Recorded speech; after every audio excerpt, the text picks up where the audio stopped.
ബി.ജെ.പിയുടെ പുതിയ ദേശീയ അധ്യക്ഷനെ അടുത്ത മാസം പ്രഖ്യാപിച്ചേക്കും. പാർട്ടി ദേശീയ കൗൺസിൽ യോഗം ജൂലൈ ആദ്യവാരം ചേരുമെന്നാണ് വിവരം. കേന്ദ്രമന്ത്രി ശിവരാജ് സിംഗ് ചൗഹാൻ, സുനിൽ ബൻസാൽ, വിനോദ് താവഡെ എന്നിവരുടെ പേരുകളാണ് പരിഗണനയിലുള്ളത്. 2020 മുതൽ ബി.ജെ.പിയുടെ അധ്യക്ഷനായി തുടരുന്ന ജെ.പി. നദ്ദയ്ക്ക് പകരക്കാരനെ ഉടനെ കണ്ടെത്താനാണ് പാർട്ടി തീരുമാനം.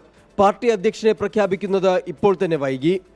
ഏപ്രിലിൽ അധ്യക്ഷനെ തീരുമാനിക്കാനിരിക്കെയാണ് പെഹൽഗാം ഭീകരാക്രമണം ഉണ്ടാകുന്നതും പ്രഖ്യാപനത്തിൽ വീണ്ടും അനിശ്ചിതത്വം നേരിട്ടതും. അടുത്ത മാസം തന്നെ പുതിയ ദേശീയ അധ്യക്ഷനെ നിയോഗിക്കാനുള്ള നടപടികൾ പാർട്ടി നേതൃത്വം ആരംഭിച്ചു. അടുത്ത മാസം ആദ്യവാരം ദേശീയ കൗൺസിൽ യോഗം ചേരുമെന്നാണ് വിവരം. യോഗത്തിൽ പുതിയ ദേശീയ അധ്യക്ഷനെ തീരുമാനിക്കും.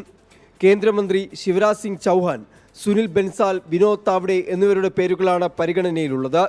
അധ്യക്ഷ സ്ഥാനത്തേക്ക് വനിതാ മുഖമാണ് പരിഗണിക്കുന്നതെങ്കിൽ ശോഭ കരന്ദലാജെയുടെ പേരാണ് ഉയർന്നു കേൾക്കുന്നത്. തങ്ങളുടെ കൂട്ടത്തിൽ നിന്ന് ഒരാളെ അധ്യക്ഷ സ്ഥാനത്തേക്ക് പരിഗണിക്കണമെന്ന സമ്മർദ്ദവും RSS ചെലുത്തുന്നതായാണ് വിവരം.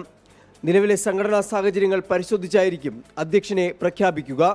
യുവ നേതാക്കളായ തേജസ്വി സൂര്യയ്ക്കും കെ അണ്ണാമലയ്ക്കും ദേശീയതലത്തിൽ പ്രധാന പദവികൾ ലഭിച്ചേക്കും. ഉത്തർപ്രദേശ്, മധ്യപ്രദേശ് എന്നിവ ഉൾപ്പെടെ 10 സംസ്ഥാനങ്ങളിലെ അധ്യക്ഷന്മാരുടെ പ്രഖ്യാപനവും ഉടൻ ഉണ്ടാകും. R. അച്യുതൻ, 24, ഡൽഹി.